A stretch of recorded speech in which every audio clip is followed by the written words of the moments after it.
I want to thank you for being here. It's a pleasure to be here at Auckland Hospital to announce new funding to strengthen the resilience of Auckland City Hospital and Green Lane Clinical Centre.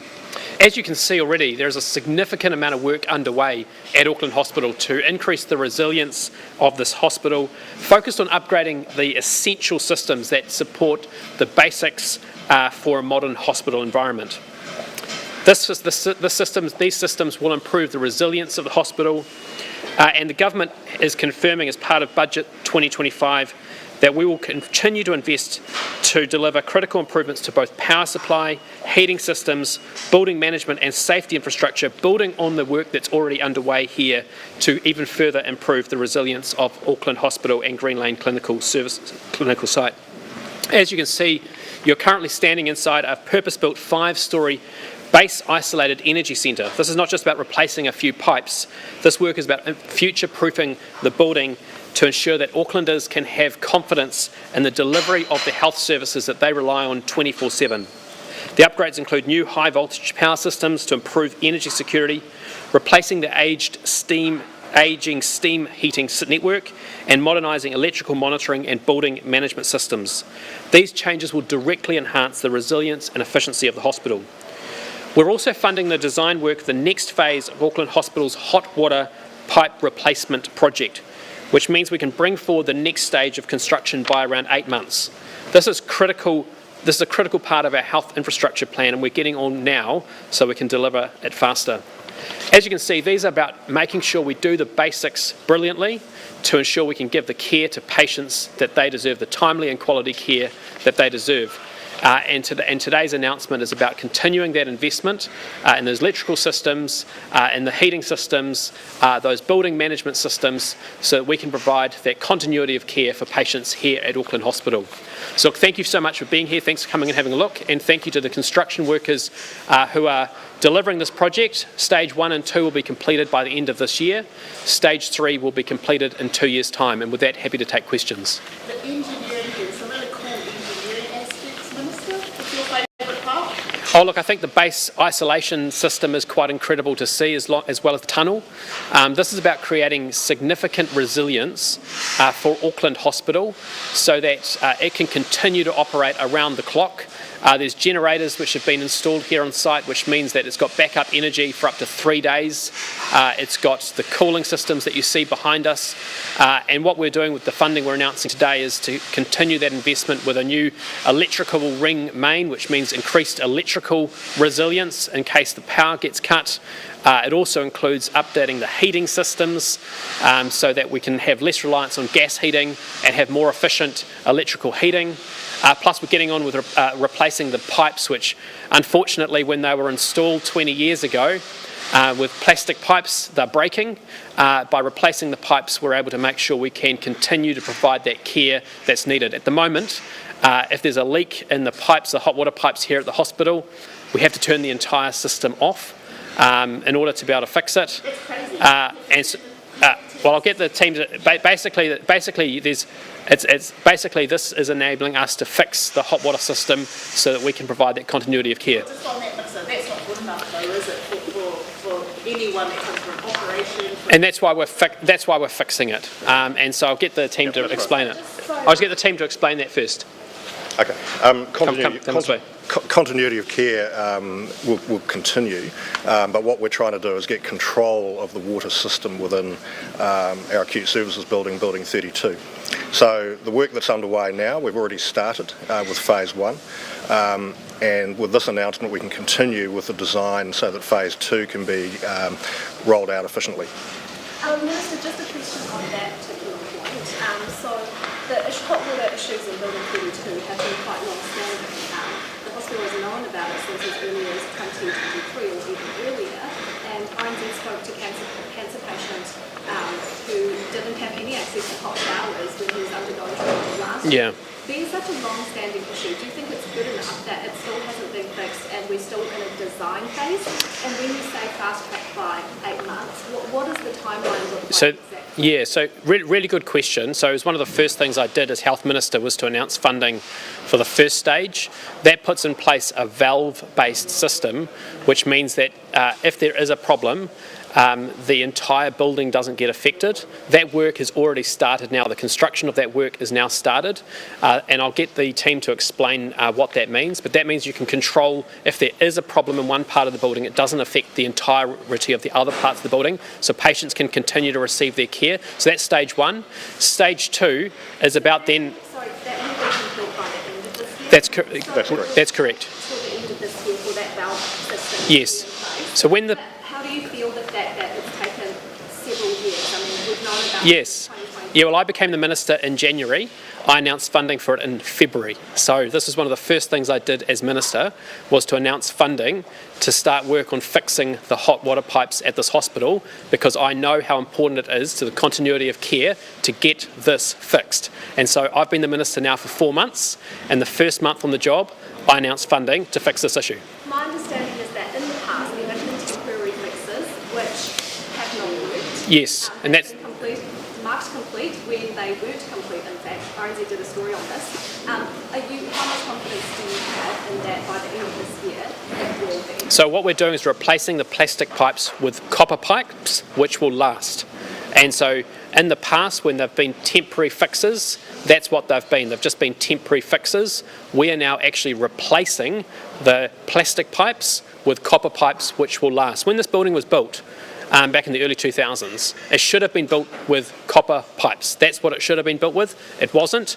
I've been the minister for 4 months now, and we're fixing it. So has Minister Beattie not done a good enough job on this? Well, look, we're fixing it. I think that's the key message here. We're fixing it. We know the problems. It's not acceptable.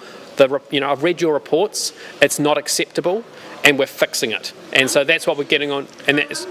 Sorry, Minister, but how many patients have been affected over the years, the relevant, how many hospital days have had to be cancelled, how many appointments have been affected? Do you have a handle over how many Aucklanders, New Zealanders have been affected? I think if you take a step back, I think the building accommodates 675 plus acute beds. We have had some incidents, but those incidents have been managed with building continuity plans.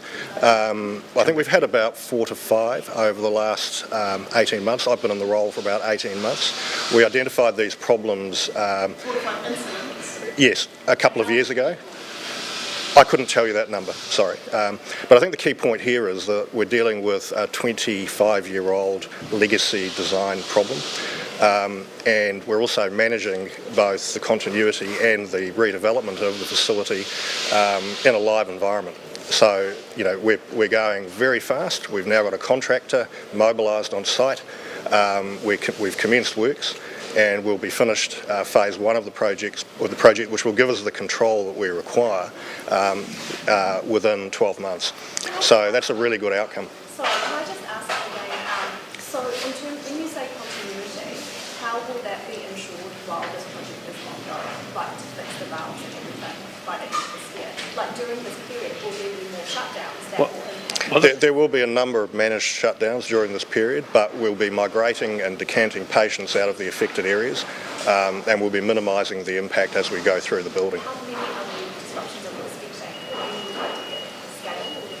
Scale? Look, I don't have the detail right in front of me, but there will be probably dozens of disruptions as we go through this project on a monthly basis. That's the nature of working in a live environment. I think the key message here, though, is this is about fixing a live environment. It is a big challenge to do that, but the problems that you have identified need to be fixed. If we don't do anything, the problems will only get worse. I know, and so we're actually getting on and fixing the problems at this hospital. We're creating the resilience that's needed so we don't have these problems in the future. So by replacing the pipes from plastic to copper, these problems won't become persistent, they'll be fixed, and that's a really, really important message that it's important to get out. We are fixing the problems. Yes, there will be some disruption. That will be very carefully managed by Health New Zealand. As was said, patients we decanted from those areas to ensure that they're able to continue getting the care that they need. But we are focusing on fixing the issues so that patients can get the continuity of care that they deserve in a modern country. That's what we're doing. How much is the funding, Minister? How much is the funding today? This is tranche 3. That's correct. So what's the funding? It's all part of the $1 billion that we've announced in the budget for a range of initiatives. In terms of specific numbers, we're not announcing specific numbers because of commercial because of commercial negotiations which will go underway in terms of the contractual obligations that Health New Zealand has to go through. But there's $1 billion that's been allocated across a range of announcements with the Nelson Hospital, Wellington ED upgrade, this project, some investment into Palmerston North Hospital, and some small modular wards which will be rolled out across the country as well. So it's $1 billion in total across budget 2025, which is going to go into a range of hospital upgrades in New Zealand. What's happening at Green Lane? The Green Lane's part of this project. Yeah, so that's around the same things around the heating and the electrical upgrades as well. Some of that work will also happen there. Again, that's an incredibly important part of the Auckland hospital network, providing care to thousands and thousands of patients. So you mentioned that the copper pipes as a replacement for the plastic pipes are going to last. What sort of lifespan are these? I'll get you to... Yeah, thank you for that question. Under the Building Act, we will be targeting in excess of 50 years. So, but we think we'll get more out of that. This building that we're in at the moment has got a 100-year design life, so we expect it to be somewhere in between. Will there be like ongoing maintenance work throughout that period as well? Absolutely, yeah, absolutely. Mainly, and we hope that maintenance work will be simply checking that there are no issues. The resilience will actually be in the materials that we use for that system. There's some cool design factors here, like one, what is it? A 1 in 37,000. This can withstand a 1 in 37,000 POV. That's right. It's an IL4. This is an IL4 building. The building is built for a 100-year design life, and the building itself is actually on about 40 dampers. So the building will move in the event of any sort of large-scale event. So. Yeah, absolutely. I think it's several hundred millimetres in terms of movement. But this building is here for the long haul, and it's a site that supports the rest of the hospital in the event of a disaster. How much can we expect to save on utility costs with the replacement of the system? From memory, I think in the business case, there's several millions of dollars of savings per year. That's right, yes. So there's a good payback on this investment. So 600 million has already been spent on tranche 1 and tranche 2. When will we know the cost of tranche 3? Once the commercial negotiations are completed. Yeah. Which is? Well, in the coming months. Yeah. Just a quick question on Green Lane lastly. We know that in March there was a power outage after the water that damaged the circuit boards there. Are those repairs or the improvements to those systems, are they being fast-tracked? Yes, they are. So some of that work has been completed. There is still work to be done. The root cause of that power outage was leaking water pipes, and we've put in place mitigations against that. But we are investing in the plant room on Building 4 of Green Lane. So we're very satisfied with the work that's been done to date. When is that expected to be? It'll be complete at the end of June.